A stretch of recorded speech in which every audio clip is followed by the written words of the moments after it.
Oração? Em nome do Pai, do Filho e do Espírito Santo. Amém. Espírito Santo, enchei os corações dos vossos fiéis e acendei neles o fogo do vosso amor. Enviai o vosso Espírito, e tudo será criado, e renovareis a face da terra. Oremos. Ó Deus, que instruíste os corações dos vossos fiéis, com a luz do Espírito Santo, fazei que apreciemos certamente todas as coisas, segundo o mesmo Espírito, e gozemos sempre da sua consolação. Por Cristo Senhor nosso.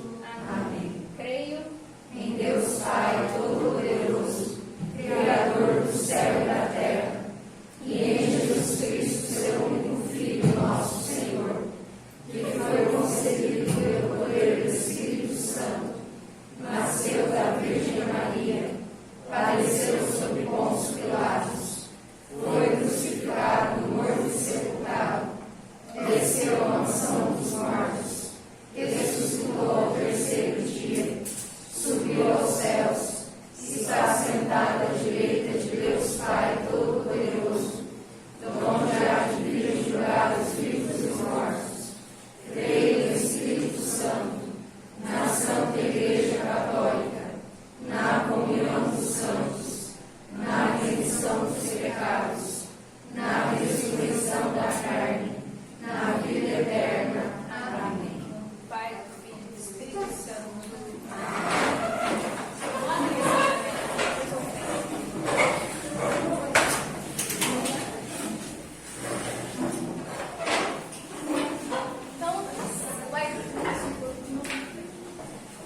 Então, sejam muito bem-vindos à terceira aula do Mar Adentro. Já vamos começar aí fechar o primeiro quarto do nosso curso. E hoje eu vou tentar responder essa pergunta, talvez um tanto quanto polêmica. Jesus fundou uma igreja? Só que, antes, só falar, para quem não me conhece, oi. Para quem não me conhece, eu sou a Érica, eu sou filha da Patrícia, que estava ali, e irmã da Thaís. Bom, para começar, eu gostaria de fazer uma brincadeira. Essa brincadeira eu dei o nome de quem nunca ouviu falar. Eu dei aqui dentro dessa caixinha algumas frases que a gente sempre ouve por aí.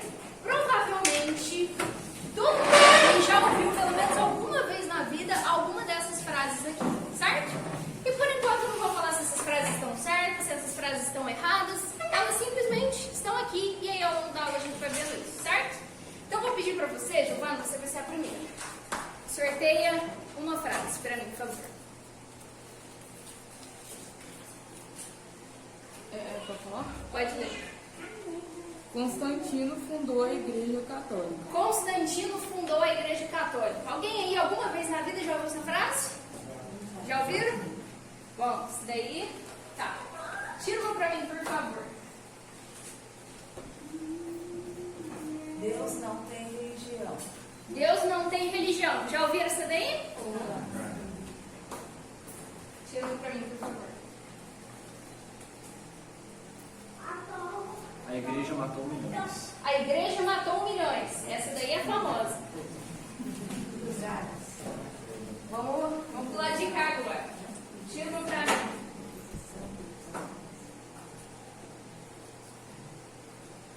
Todas as religiões levam a Deus. Todas as religiões levam a Deus. Minha religião é o amor. Minha religião é o amor. Já ouviram essas ou só eu que ouvi na vida? Eu acredito em Deus e não na religião.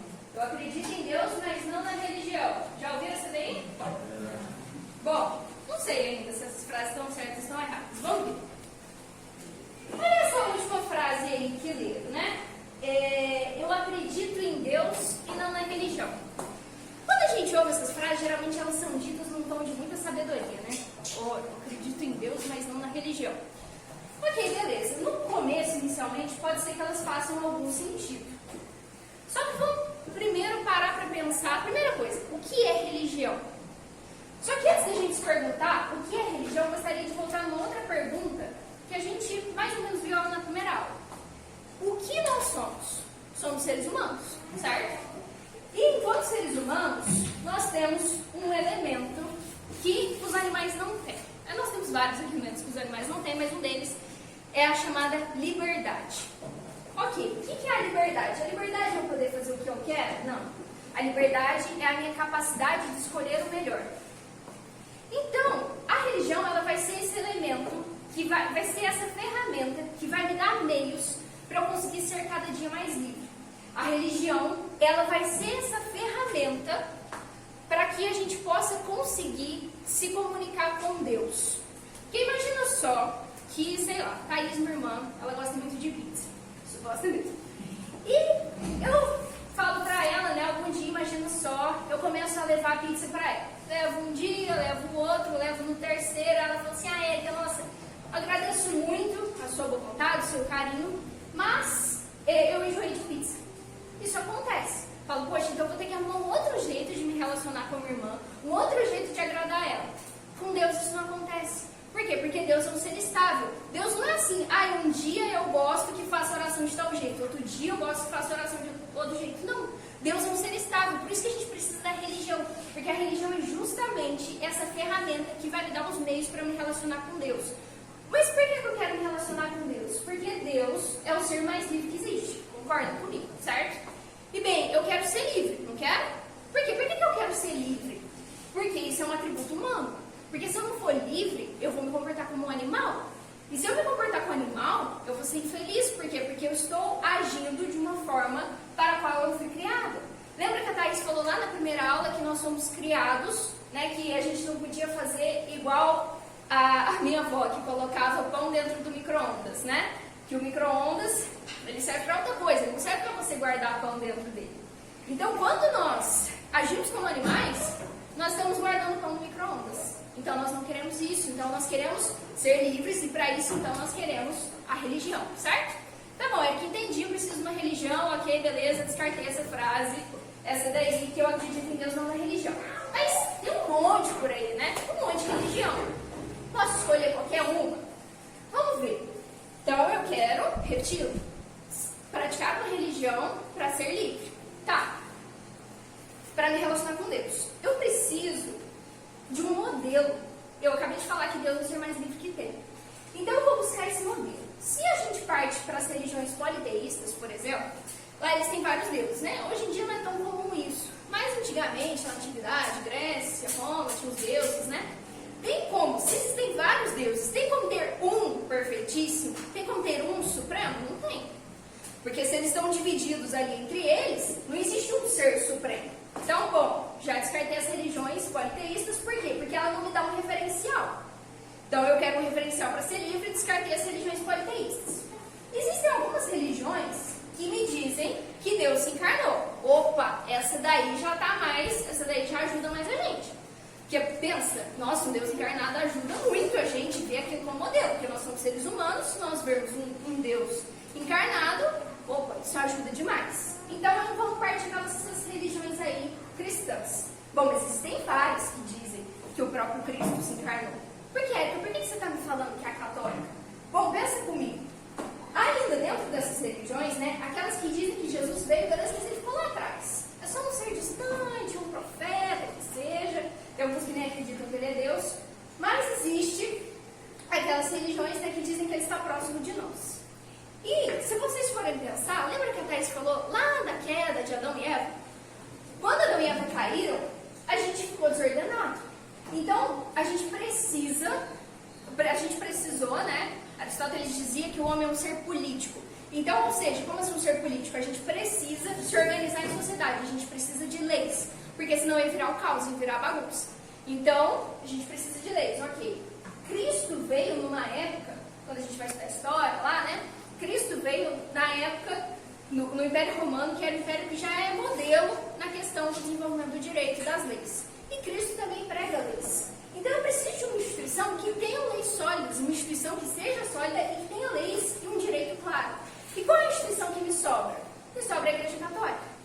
Ok, beleza. Mas, você vai falar assim, mas tem a religião muçulmana também. Beleza, até tem. Só que eles têm o direito lá deles, no Alcorão, mas primeiro que o Alcorão é uma bagunça. Se Se vocês forem ver o próprio Corão, ele se contradiz dentro dele mesmo. Há coisas que Maomé fala de um jeito, depois dentro do próprio livro ele se contradiz. E também eles acreditam que Jesus foi apenas um profeta, alguma coisa do tipo. Então, não serviria também. Então, me sobra a igreja católica. Ok, Érica, mas você ainda não me disse que foi Jesus Cristo que fundou a igreja. Só que para isso a gente vai precisar voltar lá no tempo. Então eu vou voltar lá em Adão e Eva e vou chegar no Papa Francisco e a gente promete que a gente vai sair antes das 10 da noite, certo? Então, o pessoal trouxe a Bíblia? Trouxe, né? Tá. Então, para quem trouxe, eu vou pedir para que vocês abram. Primeira coisa, eu vou, para quem já sabe, só peço um pouquinho de paciência que eu vou falar aqui para quem não sabe. Primeiro vamos aprender a manusear este livrinho aqui. Essa daqui é a Bíblia. Então, a Bíblia, ela tem 72 livros, se eu não me engano, 46 no Antigo e 27 no Novo. A Bíblia protestante, ela tem 7 livros a menos. A gente comenta mais ou menos sobre isso daqui pra frente. Bom, e eu quero primeiro que vocês abram o índice da Bíblia de vocês e achem aí Mateus. Achem Mateus. Eu não vou ler Mateus, só quero mostrar uma coisa. Abram Mateus. Achem aí no índice e abram o livro de Mateus.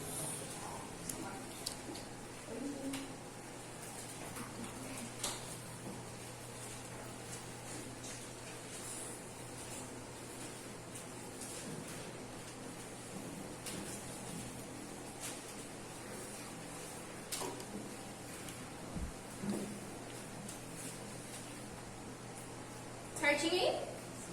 Bom, o que acontece? Por que eu pedi para vocês abrirem o livro de Mateus? Porque ele é esse marco. São Mateus é o primeiro livro do Novo Testamento e tudo para trás é Antigo Testamento. E detalhe, sempre que a gente lê a Bíblia, a gente tem que ler a Bíblia sobre a ótica do Cristo. Como assim? Cristo, ele vai ser o centro.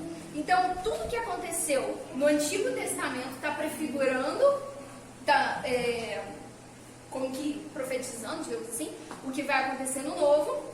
E o Novo está realizando aquilo do Antigo. Então, Cristo é sempre o centro. Você sempre precisa ler a Bíblia sobre essa ótica, certo? Tá. Bom, então agora que a gente descobriu que temos o Antigo para trás e o Novo aqui para frente, agora eu quero que vocês abram lá em Gênesis, certo? Bom, para quem não sabe, o número grande é o capítulo. Então, quando eu digo Gênesis, capítulo 3, eu quero que você... O número grande é o que indica o capítulo. E o versículo é esse número bem pequenininho que fica no meio do texto, certo? Espera um momentinho aqui.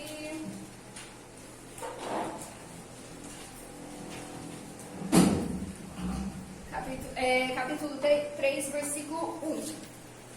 A serpente era o mais astuto de todos os animais do campo que o Senhor Deus tinha formado. Ela disse à mulher: é verdade que Deus vos proibiu comer do fruto de toda árvore do jardim? A mulher respondeu: podemos comer do fruto das árvores do jardim, mas do fruto da árvore que está no meio do jardim, Deus disse: vós não comereis dele, nem o tocareis, para que não morrais. Oh não, tornou a serpente, vós não morrereis. Mas Deus bem sabe que no dia em que dele comerdes, vossos olhos se abrirão e sereis como deuses, conhecedores do bem e do mal. A mulher, vendo que o fruto da árvore era bom para comer, de agradável aspecto e muito apropriado para abrir a inteligência, tomou dele, comeu e apresentou também ao seu marido, que comeu igualmente. Bom, tem mais coisa para frente, né? O que essa passagem está nos relatando? O pecado original, que foi aquilo também que foi comentado na primeira aula.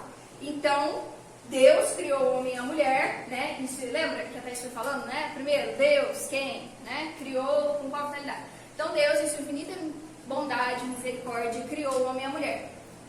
E botou lá a árvore no meio e falou assim: ó, vocês podem comer de tudo aqui, menos dessa árvore. E Adão e Eva foram lá, teimaram, comeram. E o que acontece? É como se Adão e Eva tivessem um tesouro, é como se eles tivessem tido uma grande herança. E aí, por que a gente perdeu isso também? Mas a culpa foi deles. O que eu tenho a ver com isso? Acontece o seguinte: imagina que seu avô era ricaço, assim, tinha muito dinheiro, ganhava muito dinheiro. Só que o que aconteceu? Ele pegou e gastou tudo. Gastou tudo. E o seu pai ficou pobre. Óbvio, evidente, porque ele gastou, não tinha mais. Foi isso que aconteceu. Então nós tínhamos uma gente já viu que a gente ganhou mais ainda depois disso, né? Lembrando daquela tabelinha, né? O que a gente tinha, o que a gente perdeu, o que a gente ganhou depois. Tá lá na primeira folha.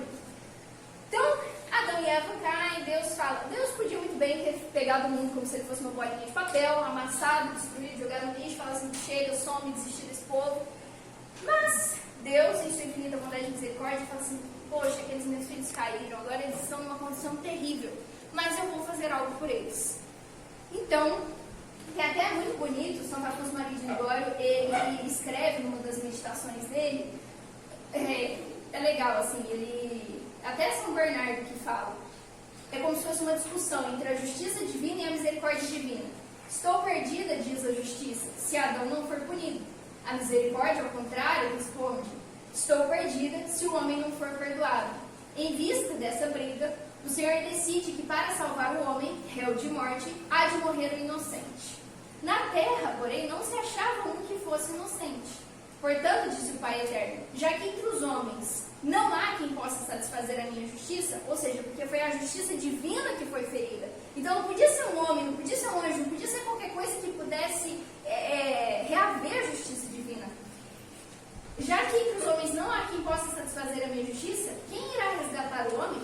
Os anjos, os querubins, os serafins, todos guardam silêncio. Então é como se no céu, todos os anjos, quando Deus Pai pergunta isso, os anjos ficassem em silêncio. Ninguém responde, só responde o Verbo Eterno, que é Jesus Cristo, e diz, aqui tens a mim, envia-me. Então Jesus é esse único, porque ele é o próprio Deus, que pode satisfazer a própria justiça divina, né? Porque o homem porque o homem pecou, beleza. Só que não dava, o homem ele estava numa condição tão miserável que não dava para ele vir direto, para Jesus vir ali. Então por que imediatamente depois da queda de Adão e Eva, Jesus já não veio? Porque não dava, o povo não estava preparado. A inteligência do homem ficou embotada, ou seja, ela ficou meio lenta, assim, o homem não estava entendendo aquilo. O homem ainda não tinha entendido a gravidade mesmo, assim, o buraco mesmo que ele tinha caído. Então era necessário toda uma preparação mesmo, porque Cristo ia ensinar coisas novas, que aquele povo não estava preparado ainda. Então precisou de todo um caminho. E é muito bonito isso, porque geralmente a gente ouve essas histórias, Adão e Eva, Abraão, Moisés, a gente ouve essas histórias separado, mas a gente não ouve isso como uma história que é narrada. E é muito bonito no sábado de Aleluia, aquela missa que acontece no sábado, no domingo de Páscoa, né? É até uma missa mais longa, a gente vê que tem o folhetinho, essa tem 2 folhetinhos, né? Quando eu era criança eu morri de preguiça dessa missa. Ah, não, aquela missa longa, né? Que eu vou ter que ficar lá, 2 folhetos. Hoje em dia eu falo, missa sábado de Aleluia. Por quê? Porque é muito linda. Né? Ela é toda simbólica, ela é cheia de simbolismos e ela conta isso toda. Por que tem aquele monte de leitura, aquele monte de leitura a mais? Justamente por isso, porque é uma missa que aquelas leituras vão narrar a história da nossa salvação. E ele começa justamente, ele conta da criação do mundo, fala da queda de Adão e Eva e também fala depois, né, sobre a escolha de Abraão. Mas antes disso, né, quando Adão e Eva pecaram, depois eles foram expulsos do paraíso, mas eles continuaram vivos, né, eles tiveram 2 filhos, Caim e Abel, a gente conhece aquela história, Caim matou Abel, e em consolação à morte de Abel, Deus dá a Adão e Eva um filho chamado Sete.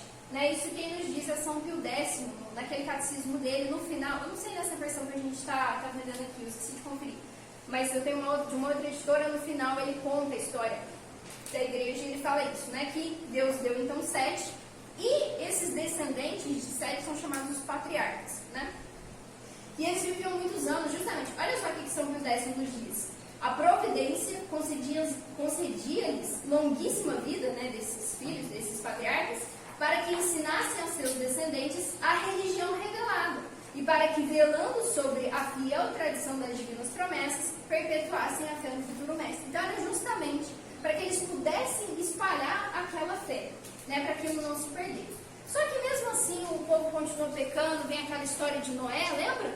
Que o povo está pecando, Deus manda o dilúvio, só quem se salva é a família de Noé, que eles fazem a arca, né? Então, naquele barco se salva a família dele. Só que o povo continuou pecando, então Deus falou assim, bom, para que isso não se perca, o povo estava caindo na idolatria, vários deuses, para que isso não se perca, eu vou escolher um povo. Então ele escolhe Abraão, né, que antes se chamava Abraão, ele escolhe e fala assim, bom, nós vamos, vem você e tua família, né, e eu vou formar um povo. Então, de Abraão nasce vários várias alianças com o seu povo. Depois ele escolhe Moisés, manda os 10 mandamentos, e o tempo vai passando, até que chegam os profetas, e os profetas começam a fazer prefigurações, profecias sobre o próprio Cristo, né? Nós temos lá, por exemplo, Isaías, quando diz lá, isso a gente lê no Natal, né? O povo que andava nas trevas viu uma grande luz. Sobre aqueles que habitavam uma região tenebrosa resplandeceu uma luz. E aí ele vai, né? Depois, só um detalhe, né? Isso daí que está na mesa de vocês é um resuminho. Eu fiz um arquivo de PDF aqui que deu um pouquinho mais de páginas, estão com todas as citações completas e tudo mais. Eu imprimi, mas eu vi que depois no final ia ficar muito caro. Eu falei assim, não, depois a Thaís envia para vocês no WhatsApp. Vocês vão receber o PDF e se vocês quiserem, vocês imprimem. E aí aqui estão todas as citações completas, né? Não vou ler todas agora. Mas então em Isaías nós temos aquela também Isaías sobre o servo sofredor, que prefigura o sofrimento de Cristo, né? Nós fomos salvos, mas ele foi castigado por nossos crimes e esmagado por nossas iniquidades. O castigo que nos salva pesou sobre ele, fomos curados graças às suas chagas, que até é lido na Semana Santa, né? Falando sobre o sofrimento de Cristo. Então, depois de toda essa preparação, então, retomando, Adão e Eva, depois veio ali o 7, né? Depois Noé, Abraão, Moisés, os profetas. Então, tá vendo que tudo isso tem um sentido, tá tudo dentro de uma linha do tempo, não é uma historinha esparsa da carochinha, não, tudo tem um sentido, tem uma linha do tempo. Então, veio as profecias, então, finalmente, no tempo favorável, Deus se encarna no seio da Virgem Maria. Bom, antes da gente continuar, a gente precisa lembrar de um detalhe. Quem é Cristo? Aí a gente volta na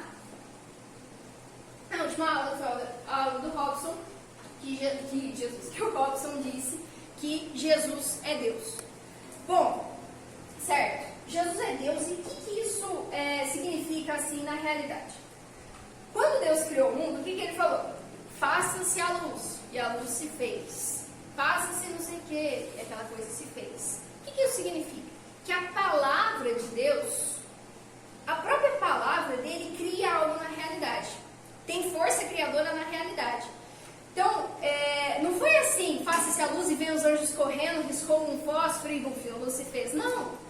Ele falou, a luz se fez. Bom, tá, e o que tem a ver?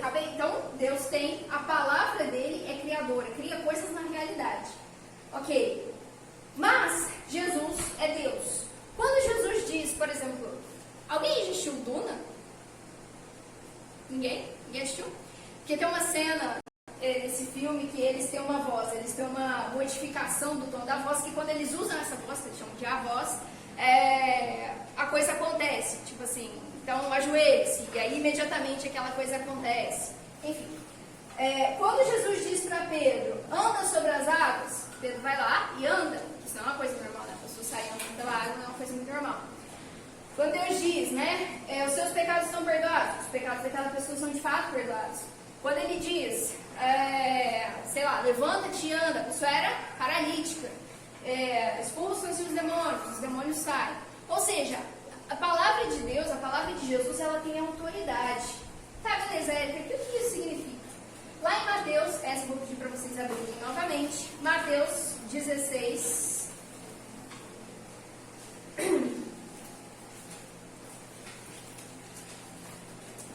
capítulo 16, lembrando que capítulo é um número grande, e versículo 18. Deixa eu ver se tá certo.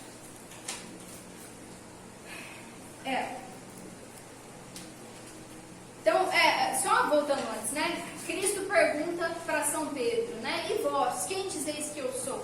E São Pedro responde, tu és o Cristo, o Filho do Deus vivo. Então, logo após de Jesus confirmar, Pedro confirmar ali, né? Falando, o Senhor é o Cristo, tu és Cristo, né? O Filho de Deus vivo. A partir do momento que confirma, o que Jesus diz? Feliz é Simão, filho de Jonas, porque não foi a carne nem o sangue que te revelou isso, mas meu Pai que está nos céus. E, versículo importantíssimo, 18. E eu te declaro, tu és Pedro, e sobre esta pedra edificarei a minha igreja, e as portas do inferno não prevalecerão contra ela. Eu te darei as chaves do reino dos céus. Tudo que ligares na terra será ligado nos céus, e tudo que desligares na terra será desligado nos céus. Ou seja, a partir daí, Deus funda uma igreja. Deus fundou uma igreja. E qual igreja que foi essa? A Igreja Católica. A gente já vai ver o porquê que é a Igreja Católica, né? Mas aí você... primeira coisa, né? Quando a gente analisa, até eu sou professora de português, então vamos fazer essa análise aqui, ó. Tu és Pedro, e sobre esta pedra edificarei a minha igreja. O que é a? Artigo definido. Lembra aí, galera? Artigo definido. Existem dois tipos de artigo. Os artigos definidos e os artigos indefinidos. Então, se eu falo, por exemplo, Giovana, pega um copo para mim, fazendo um favor, o que ela vai fazer? Vai pegar um copo qualquer. Não especifiquei qual copo que é. Agora, se eu falar, Giovana, pega o copo para mim, fazendo um favor, eu estou me referindo a um copo específico, não estou? Então, quando Jesus disse, tu és Pedro, e sobre essa pedra edificarei a minha igreja. Artigo definido. Está definido. Não foi? Tu és Pedro, sobre essa pedra edificarei uma das 1000 igrejas da esquina que vão ter por aí. Não foi isso. Foi a igreja. Beleza. Pedro significa kepa. O que é kepa? É pedra de fundação.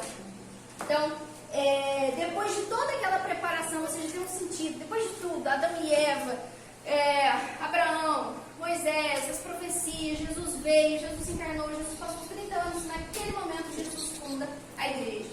Né? E depois, lá no final, aproveitando que vocês estão em Mateus aí, já abram no capítulo 28 para mim, por favor.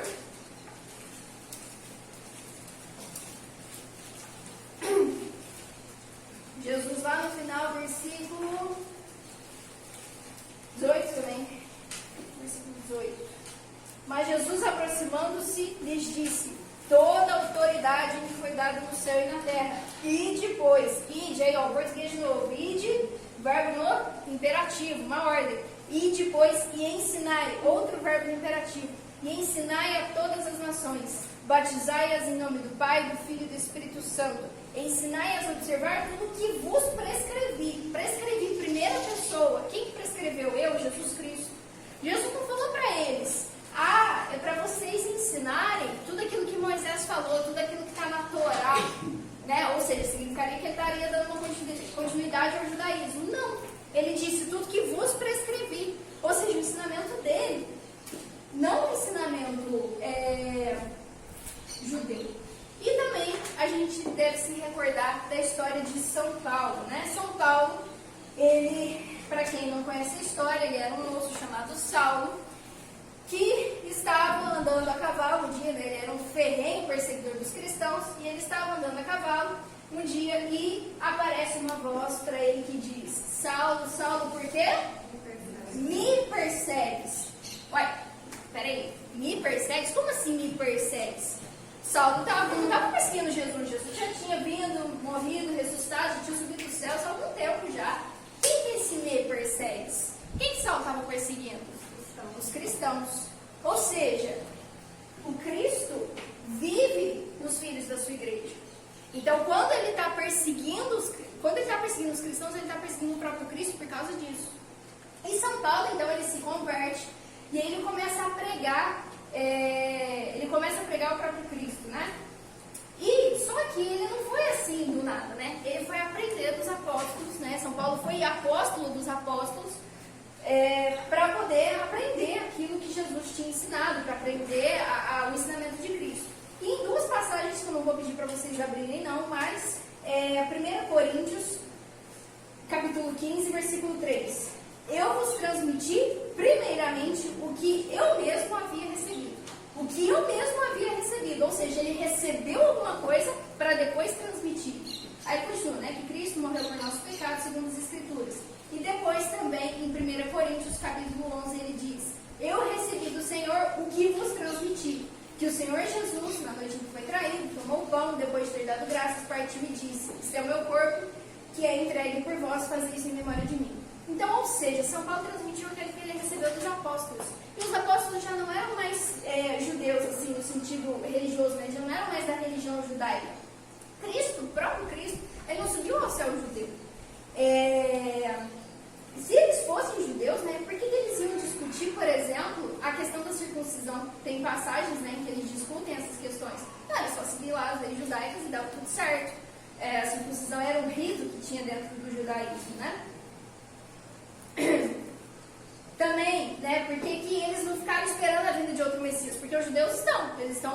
6.000 estão esperando a vinda de outro Messias.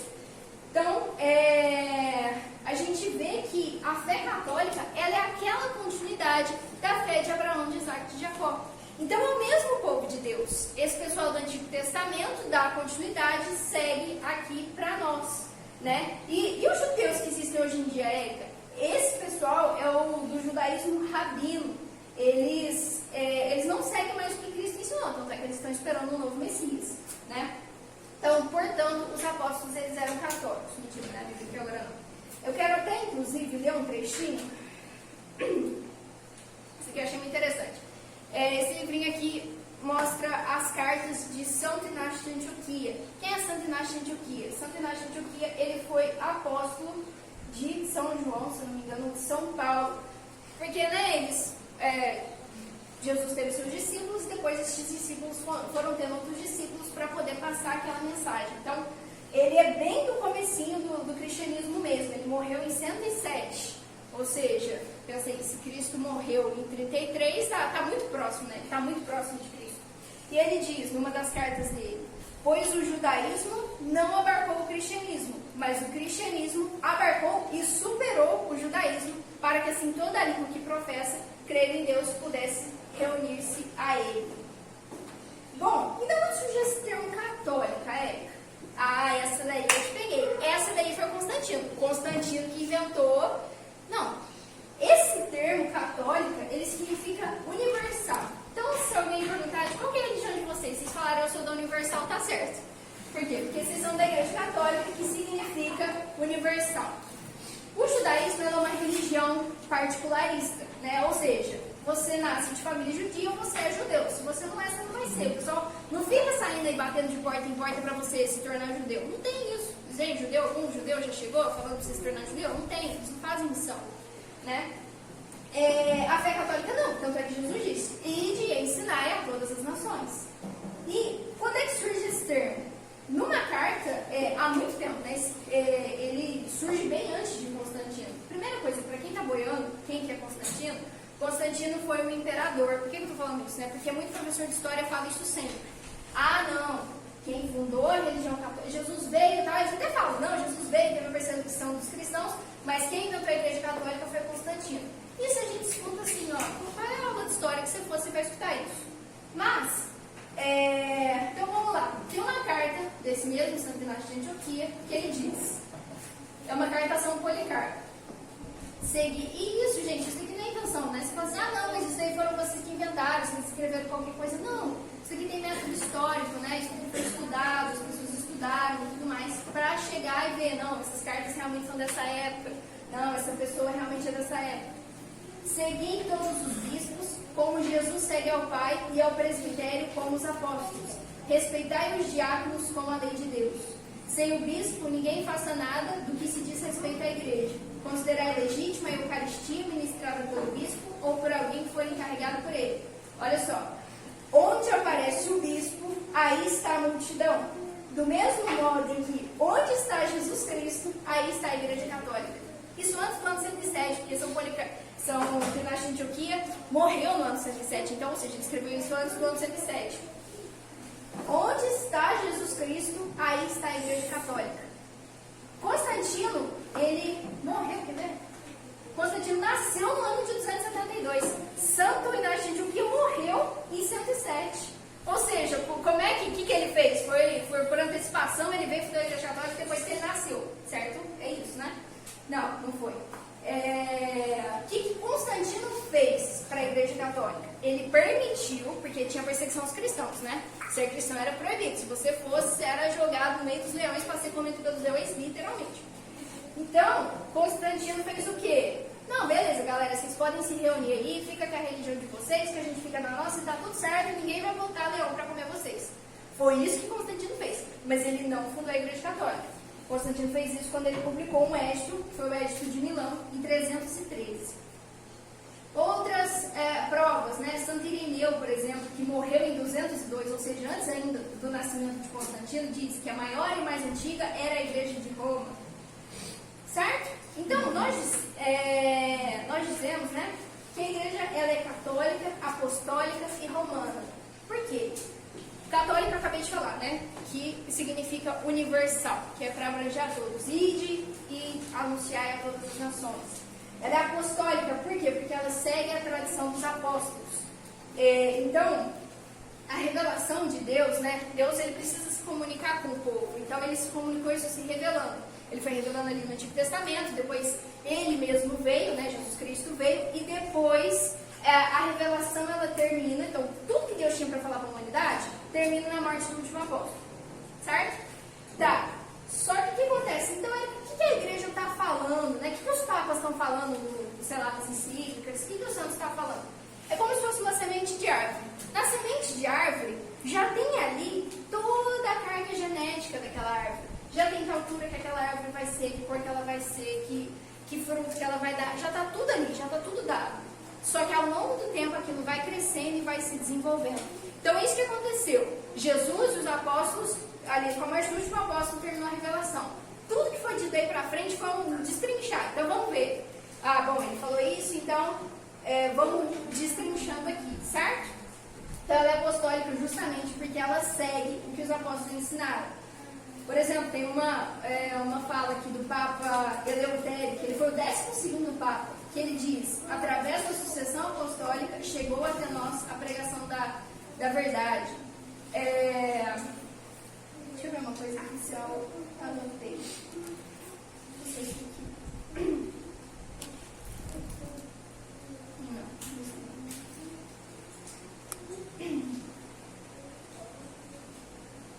Tá. E por que ela é romana? Porque o primeiro Papa, né, que foi São Pedro, do próprio Cristo disse, né, tu és Pedro, e sobre esta pedra edificarei a minha igreja. Então Pedro foi o primeiro Papa. Ele por 25 anos governou a Igreja Católica lá de Roma. Ele ficou em Roma governando toda a Igreja Católica. Isso tem provas históricas também que dizem sobre isso.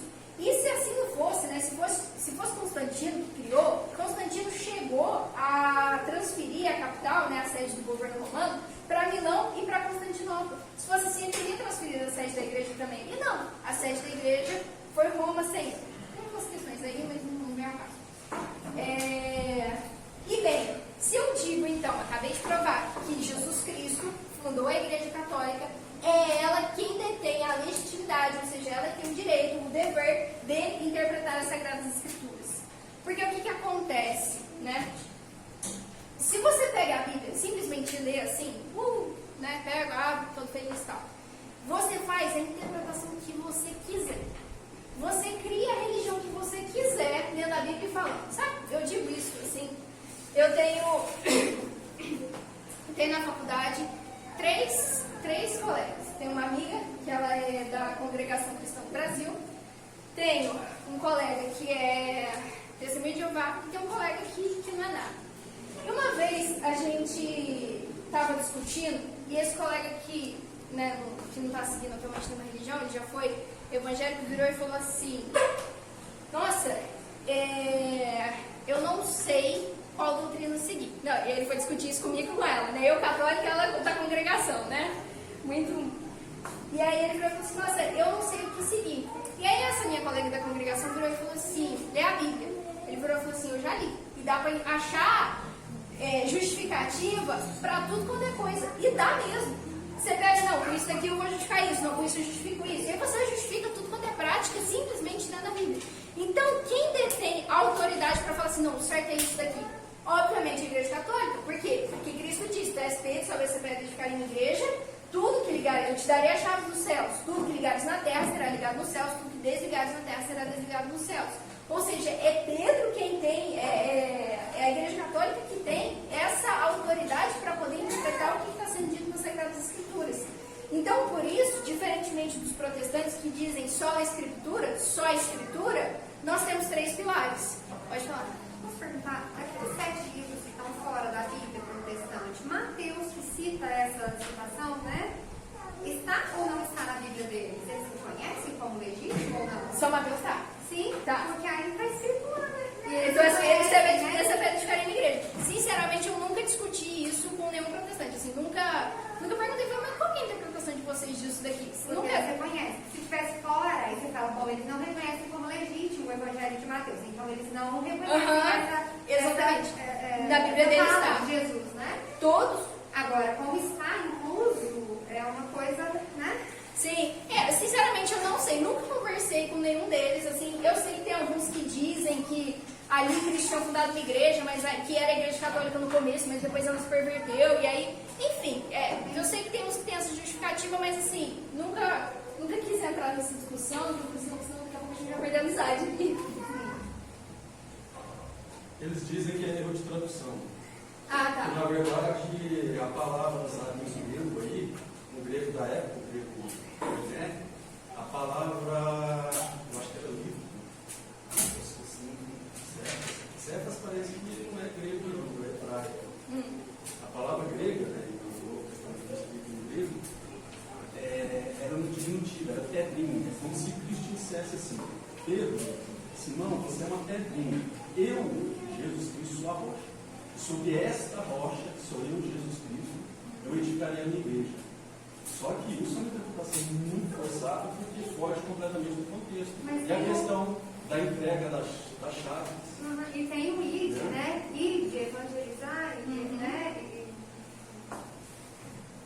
Pode falar. Não é isso. Muito bom. Então, nós estamos sustentados sobre esses 3 pilares, né? Quando o Lutero se separou, né, ele derrubou os outros 2 pilares e falou só da escritura, nós estamos sobre esses 3. A Sagrada Tradição, a Sagrada Escritura e o Sagrado Magistério. O que é a Sagrada Escritura, né? O que é a Sagrada Tradição? Lá no Catecismo da Igreja Católica, a gente vê ali, está no parágrafo 77, diz que para que o Evangelho fosse perenemente conservado, ou seja, que ele sempre fosse conservado íntegro, inteiro e vivo na Igreja, os apóstolos deixaram os bispos como seus sucessores, entregando-lhes o seu próprio ofício de magistério. Com efeito, a pregação apostólica, que se exprime de modo especial nos livros inspirados, devia conservar-se por uma sucessão ininterrupta até a consumação dos tempos. Ou seja, os apóstolos eles transmitiram a mensagem de Cristo de 2 formas, escrita e oralmente. Essa tradição é o que vem vindo dos apóstolos, que a igreja reconhece, fala, não, é isso daqui mesmo, né? Que eles foram falando um para o outro, foram tendo discípulos, igual eu falei, São Inácio de Antioquia era discípulo de São Paulo e de São João, ou de um dos 2, não lembro exatamente. Então, é pela tradição que a igreja ela transmite tudo que ela é, tudo que ela vive e tudo que ela crê. E foi engraçado, né? São parênteses aqui, achei muito providencial. Eu faço direito, né? E quarta-feira eu tive uma aula de direito constitucional. E aí o professor foi falar sobre cláusulas pétreas, que são aquelas cláusulas da Constituição que não podem ser modificadas, nem nenhuma muda. E aí ele foi falar, nem sabia que existia isso, diz que existia uma discussão quem era a favor e quem era contra a cláusula pétrea. A gente nem sabia que existia essa discussão, né?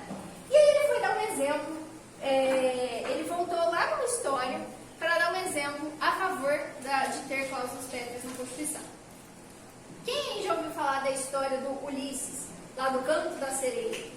Já ouviu falar? O que é a história do Canto da Sereia? Às vezes a gente escuta essa expressão, né? Ah, tá ouvindo muito o Canto da Sereia. O que é o Canto da Sereia?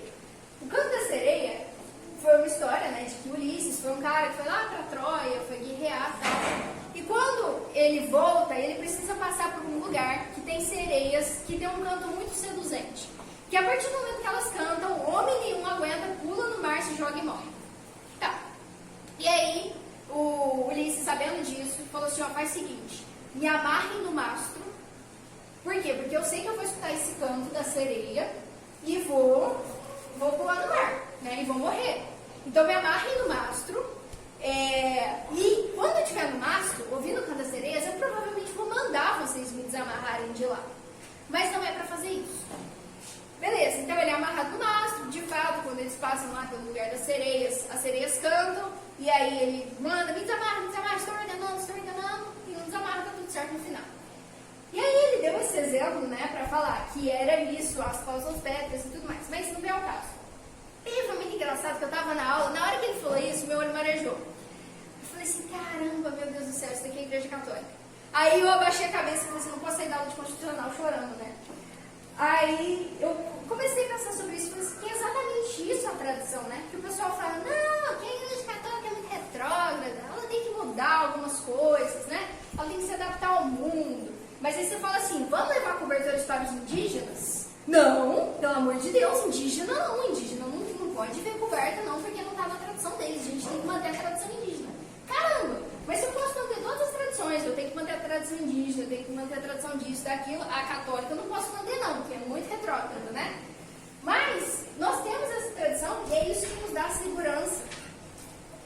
De fato, é esse mastro, né? A gente se amarra ali no mastro, porque vão vir os cantos das sereias do mundo ali, né? Vão vir em todas as épocas, né? Não pensem que é só hoje, vão vir cantos da sereia em tudo quanto é época, que vão querer te tirar dali. Mas a tradição, o magistério, ela dá essa segurança. Fala, não, é isso daqui o certo, isso daqui é eterno, isso daqui é perene, isso fica. Então, sagrada tradição. Depois nós temos o outro pilar, que é a Sagrada Escritura, que é propriamente a palavra de Deus. Né? Quem montou a Bíblia? A Igreja Católica. No concílio aí de Hipona, né? Está escrito no papel de vocês. Concílio de Hipona, eles se reuniram e falaram assim, vamos ver, porque tinha vários escritos, né? Vamos ver aqui quais foram inspirados pelo Espírito Santo. Foram homens que escreveram, né? Mas Deus usou desses homens. E eles falaram, vamos ver aqui quais foram inspirados pelo Espírito Santo, quais não foram. Você vai lá, como é que a igreja sabe isso? Justamente porque a igreja tem esse poder dado pelo próprio Deus.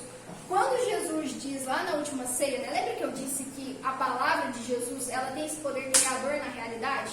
Então, quando ele diz, vem sobre as águas, Pedro vem. Quando ele diz, faça-se a luz se faz. Então, quando isso acontece, Jesus também diz lá na última ceia, fazei isso em memória de mim. Esse fazer, esse verbo imperativo de novo, ele está dando uma missão, ele está dando autoridade. Então, aquela autoridade que ele tinha, ele passa para os apóstolos. E aí os apóstolos, tendo autoridade, passam para os outros, vai passando para os outros. E isso a gente chama de sucessão apostólica. Então nós tivemos São Pedro como primeiro papa, que o próprio Cristo escolheu. E aí depois houve a sucessão de 200 e tantos papas, chegando até o Papa Francisco. E a sede nunca esteve vacante, ela nunca esteve vazia, né? Então foi indo, um papa após o outro, indo, Cleto, Clemente, Cipriano e vai. Eu até preparei não, pedi para Thaís fazer para mim uma tabelinha com o nome de todos os papas, desde São Pedro até o Papa Francisco. Eu imprimi também, mas eu falei assim, não vai dar não. E eu vou enviar para vocês também, vai estar junto nesse PDF, certo? Às vezes até amanhã a gente consegue enviar esse PDF. E isso confere, essa autoridade confere ao Papa um dogma, né? Primeira coisa, o que é dogma? É justamente essa segurança que nos dá, né? O dogma, o pessoal fala, a igreja é muito dogmática, né? O professor adora falar isso. A igreja é muito dogmática. Existe o conhecimento científico e existe o conhecimento do dogma, né? O conhecimento científico que é o que importa. Então, o que são os dogmas? Os dogmas são justamente essas verdades de fé que a igreja escolhe e fala assim, não, isso daqui a gente escolhe para falar que vocês têm que acreditar. Por quê? Porque nós somos impositores, não, porque isso vai dar luz para o caminho de vocês, isso vai dar segurança. Então, existe um dos dogmas que nós temos, é o dogma da infabilidade papal, ou seja, significa que o Papa é perfeito, imaculado, não tem pecados e nunca erra? Não.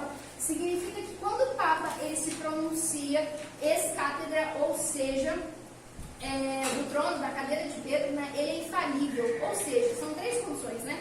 Quando ele se pronuncia como sucessor de Pedro, usando o poder das chaves concedidas no apóstolo pelo próprio Cristo, então ele está se usando dessa prerrogativa que foi dada a São Pedro, que foi passando, que o Papa Francisco também tem, o Papa Francisco também tem essas chaves. É como se fosse assim, existe uma coisa, um instrumento no direito que se chama mandato. Então, pronto, você não pode, imagina só, eu quero processar a Josi. Eu quero ir lá, não, a Josi me ofendeu, eu quero processar ela. Eu tenho que entrar no X.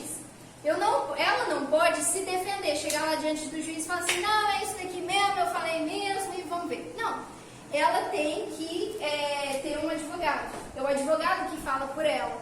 E aí ela assina uma procuração, ela assina um documento e fala assim, tá bom, o advogado ele pode falar em meu nome, beleza. Ele dá esse mandato, né? Ok, o advogado, tudo que ele falar, está falando em meu nome. É como se Jesus tivesse dado um mandato para São Pedro. Tudo que você falar aí em meu nome, certo? Tá, então as condições da infabilidade papal, né? Então, quando eles se pronunciam como sucessor de Pedro, usando o poder das chaves concedidas ao apóstolo pelo próprio Cristo, quando o objeto de seu ensinamento é moral, fé ou costumes, quando ele ensina a igreja inteira, e quando manifesta a intenção de dar decisão dogmática e não simples advertência. Ele está dando uma advertência, ele está dando uma entrevista, Ele está falando ali na condição de infabilidade, né? Declarando anátema que ensine o oposto disso, ou seja, anátema excomungado, né? Então, se você falar o contrário disso, você está excomungado. Bom, você fala assim, beleza, Érica, entendi, ok. Jesus fundou uma igreja. Aliás, antes de eu falar isso, eu quero passar um vídeo aqui. Rapidinho, 2 minutos, tá? Deixa eu só fechar aqui.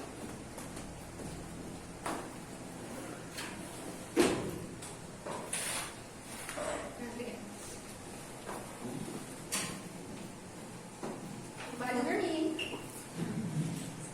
Nossa família é feita por pessoas de todas as raças, ricos e pobres, homens e mulheres, pecadores e santos. Nossa família se difundiu pelos séculos e pelo mundo. Com a graça de Deus, criamos hospitais para cuidar dos doentes, fundamos orfanatos e temos ajudado os pobres. Somos a maior obra de caridade do planeta. Educamos mais crianças do que qualquer outra obra educativa ou religiosa. Desenvolvemos o método científico. Fundamos o sistema universitário. Defendemos a dignidade de toda a vida humana, o casamento e a família. Cidades levam o nome de nossos santos que percorreram a vida da santidade antes de nós. Guiados pelo Espírito Santo, compilamos a Bíblia. As sagradas escrituras em tradição nos têm guiado por 2.000 anos. Nós somos a Igreja Católica. Mais de 1 bilhão de membros de nossa família compartilham os sacramentos e a plenitude da vida cristã. Por séculos, rezamos por você e por todos a cada hora do dia, sempre que celebramos a missa. O próprio Jesus lançou as fundações da nossa fé quando disse a Pedro no primeiro apóstolo: Tu és Pedro, e sobre essa pedra edificarei a minha igreja. E neste mundo cheio de caos, dificuldades e dor, é reconfortante saber que algumas coisas permanecem coerentes, verdadeiras e fortes. Nossa fé católica e o eterno amor que Deus tem com cada um de nós. Se você saiu da Igreja Católica, nós convidamos para que você a veja com um novo. Acesse o portal católicosvoltempracasa.com.br. Somos católicos.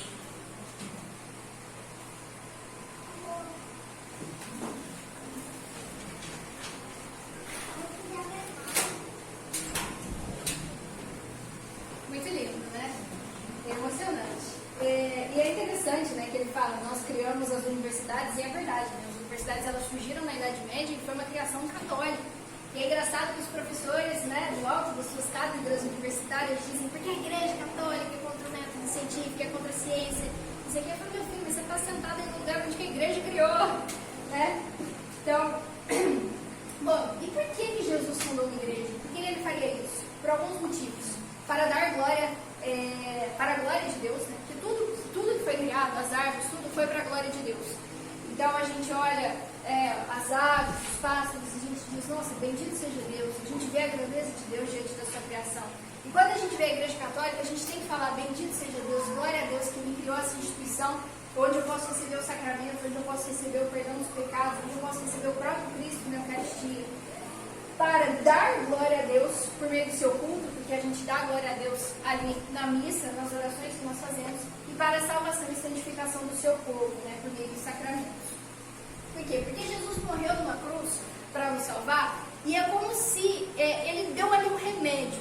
Só que o simples fato da existência do remédio não faz com que você seja curado, você precisa tomar aquele remédio.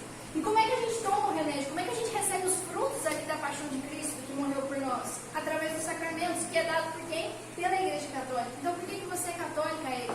Porque, por um dos motivos, né? Porque aqui nós temos o sacramento. Nós temos a Eucaristia, mas eu não acredito. Aquilo é só um pãozinho. Como é que aquilo pode ser o próprio Deus? Ora, está na Bíblia, né? Isto é o meu corpo que será o meu sangue, ali que nós ouvimos sempre, eu acabei de falar, né, que o poder, a palavra de Deus tem o poder criador. Então, quando ele diz, isto é meu corpo, aquilo é de fato o corpo dele. E também ele diz, né, na confissão, aqueles a quem perdoados, quando ele aparece, né, com os apóstolos, aqueles a quem perdoados os pecados lhes serão perdoados, aqueles a quem o retiverdes lhes serão retidos. A confissão, ela está aí desde sempre, assim, desde que foi criada a igreja, né? Eu ouvi uma vez no documentário da History, que eles falam assim, que a igreja católica inventou a confissão, se não me engano, na Idade Média, eles falam, que era para descobrir segredos políticos das pessoas, e não sei o que, tem várias discussões, né? Mas existe um livro que se chama Didaquê, que é um livro que é uma compilação dos ensinamentos morais, doutrinais e litúrgicos. Então, é um livro católico, né, que ele foi feito por volta do ano 48, depois de Cristo. E já lá ele falava, na igreja confessarás tuas faltas e não entrarás em oração com má consciência. E vários outros santos, várias outras cartas, se fala sobre a confissão, né? É só na igreja católica que nós vemos milagres, por exemplo, como o milagre de Lanciano. Pesquisem lá, eu trouxe aqui, que senão vai ficar muito longo. Estudos científicos mesmo, né, que pegou lá, a NASA pegou o Santo Sudário, que foi o pano que envolveu Cristo. A NASA pegou para estudar, para analisar o manto de Nossa Senhora de Guadalupe. Quantos milagres são cientificamente explicam? Realmente, né, tentaram de tudo, não vê. O próprio milagre do sol, que aconteceu lá em Fátima, o sol dançou diante de 70 mil pessoas em 1917, ontem praticamente. Né? Então tem relatos de todo mundo sobre isso. Os corpos incorruptos, são os corpos dos santos também, que você abre lá, a pessoa não decompôs. Ela tinha tudo para ter decomposto, faz anos que ela está ali e ainda está exalando um perfume maravilhoso, não está exalando aquele perfume de cadáver. Também que são cientificamente provados, né? Então, nós vemos a partir disso tudo que de fato foi Cristo quem fundou a igreja. E eu trouxe aqui também 3 ataques que são feitos à igreja católica que eu gostaria de refutar, né? Católicos são idólatras porque têm imagens, né? Católicos adoram imagens. Existe de fato uma prescrição na Bíblia, lá em Êxodo, que diz, não farás para ti escultura, nem figura alguma do que está em cima, nem no céu, nem embaixo, não te prostrarás diante delas e não lhes prestará culto. Então está falando que não é para não prestar culto diante da imagem. Mas depois, no mesmo livro de Êxodo, está escrito, farás 2 querubins de ouro. O que é querubim? É imagem, querubins de ouro. E farás de ouro batido, nas 2 trindades. Ainda fala como é que ele quer a imagem. Então o que é isso? Deus está doido? Deus se contradisse? Não. Porque o que Deus está proibindo? É idolatrar. Você já viu algum católico se ajoelhar diante de uma imagem e falar, meu Deus, está aqui? Não, gente. Né? A mesma coisa, essa comparação a gente faz sempre. Mesma coisa de você ter um porta-retrato do seu filho, da sua esposa, sei lá, de quem seja. Você está adorando aquela pessoa? Não, você está ali recordando dela. A gente sabe, a gente é humano, a gente sabe tanto que a gente precisa dessas lembranças, que senão a coisa vai ficando fria. Vai você deixar de ligar, uma pessoa que está distante, deixa de ligar, deixa de ver foto, deixa de mandar mensagem. Você vai esquecendo, vai esfriando. A imagem são justamente essas chamas ali, né, que a gente vê, que ainda mais quando for bonito, tem que ser bonito o negócio, né? Quando for bonito, aquilo, nossa, te eleva. Você fala, nossa, quando eu escuto uma música bonita, assim, religiosa, no canto gregoriano, aquilo te eleva para Deus. Depois, católicos adoram Maria, né? O próprio tem uma frase que eu acho que resume tudo. Você nunca vai amar mais Nossa Senhora do que o próprio Cristo amou. Por quê? Porque é a mãe dele, né? Então, nós amamos Nossa Senhora porque o Robson já explicou pra gente na última aula, né? Que ela de fato é a mãe de Deus, não tem como a gente separar. Não tem como a gente separar. Então, Cristo deu ela a nós como mãe. Ali na cruz ele disse, né? Mulher, eis aí teu filho, filha, eis aí tua mãe. Ele deu para nós ela como mãe, não, ela deu para João, não, mas ali João estava representando todos nós, né? E se vocês forem parar para pensar, qual que é a matéria-prima do sangue de um filho? O sangue de vocês. Qual que é a matéria-prima do sangue de cada um de vocês? É o sangue da mãe de cada um de vocês. É evidente também que a matéria-prima do sangue de Cristo, aquele que ele derramou na cruz, também é o sangue de Maria. Então, de alguma forma, quando Jesus morre na cruz e derrama o sangue dele, ele também de alguma forma está derramando o sangue de Maria. Por isso que nós podemos dizer que Maria é a corredentora. E por último, sobre a intercessão dos santos, né? também nós não adoramos santos. Quem nunca chegou para um amigo e virou e falou assim, ó, eu tô precisando de um favor de fulano de tal, você conhece melhor ele? Dá uma conversadinha lá com ele, fiz um favor, né? Vai que eu não conheço muito bem ele. Os santos são essas pessoas que tiveram essa amizade, essa proximidade com o próprio Deus, né? Então nós pedimos para eles, ó, você que está aí pertinho, os santos estão lá face a face. Ah, não, Érica, mas os santos não fazem ideia do que está acontecendo aqui. Tem aquilo lá que está escrito em Hebreus, deste modo, cercados como estamos, de uma tal nuvem de testemunhas. Ora, na Bíblia está escrito que nós estamos cercados de uma nuvem de testemunhas, os santos estão vendo, os santos estão nos vendo, né? Então, diante de tudo isso, eu digo, né, que de fato, Deus, o próprio Deus fundou uma igreja, fundou a igreja católica, e fora da qual não há salvação. Por quê? Porque lá nós temos os sacramentos. Então nós precisamos recorrer a eles. E eu sei que já falei bastante, mas só queria encerrar. Eu gosto muito da teoria, né, coisa, não sei o quê, mas eu também gosto muito da prática. Eu gosto de trazer um negócio para a prática. Beleza, Érica, descobri que Deus fundou uma igreja, o que eu vou sair por aí fazendo? Virando para as pessoas e falar assim, ó, seu herói, converte logo, senão você vai queimar no fogo dos infernos? Não, né, eu acho que isso não seria a melhor das opções. Então, o que a gente precisa fazer? Por que eu disse, um dos motivos, por que Deus criou a igreja? Ele criou para a salvação e santificação do seu povo. Então, novamente, nós temos que nos esforçar para sermos santos. Né? Através do quê? Através dos 3 elementos. Nós estamos na quaresma, ótimo tempo para isso, né? Jejum, esmola e oração. O jejum vai ser esse elemento que vai conseguir domar esse nosso lado animal. Você vai falar, não, seu corpo. Não, larga de ser uma criança animada. Não, eu quero comer agora. Não vai. Porque você está se controlando, você está agindo com liberdade. Voltando lá ao que eu falei no começo da aula. A esmola, né? Que esmola é? Quer dar 2, 5 reais ali pro mendigo que te pedir? Ah, não, mas não sei o que, não sei o que. O que a esmola faz? A esmola, ela treina o nosso olhar, né, contra o julgamento. Porque não tem como, simplesmente não tem como você ter certeza absoluta se aquela pessoa... Não tem como você ter certeza absoluta que aquela pessoa vai gastar com bebida com droga. Não tem como você ter certeza absoluta disso. Simplesmente não tem. Então aquilo te treina contra o julgamento. Pega, dá 2, 5 reais ali pro mendigo. Jejum, esmola e a oração, que vai ser justamente esse elemento para a gente tentar, né, manter um diálogo ali com o próprio Deus. E também trabalhar bem, né? Trabalhar no sentido de estudar, quem tiver como trabalho estudo, estudar bem, trabalhar bem, porque essa tem que ser uma marca nossa, né? Um trabalho bem feito.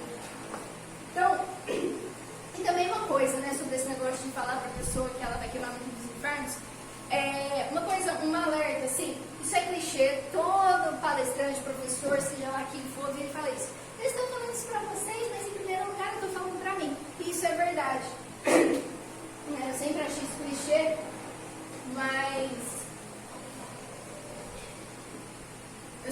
isso clichê, mas vou falar aqui. Estou dizendo isso pra vocês, mas também estou falando pra mim em primeiro lugar. Nada do que a gente aprender aqui ou aprender ao longo da vida pode ser usado como elemento para apurrinhar e julgar as pessoas. A gente tem muito essa tendência, eu digo em primeiro lugar, se a gente não estiver sempre atento ali, sempre fazendo exame de consciência, estando sempre atento, a gente vai cair na soberba, né? Ah, nossa, não, mas eu sou muito melhor do que fulano porque eu sei isso, isso, isso, agora eu sei que Cristo fundou uma igreja, isso, isso, isso. E a gente tem uma tendência muito grande, né, de cair na soberba quando a gente aprende essas coisas. E de forma alguma, nós estamos fazendo esse curso para que isso sirva de instrumento para isso. Obrigada, mãe.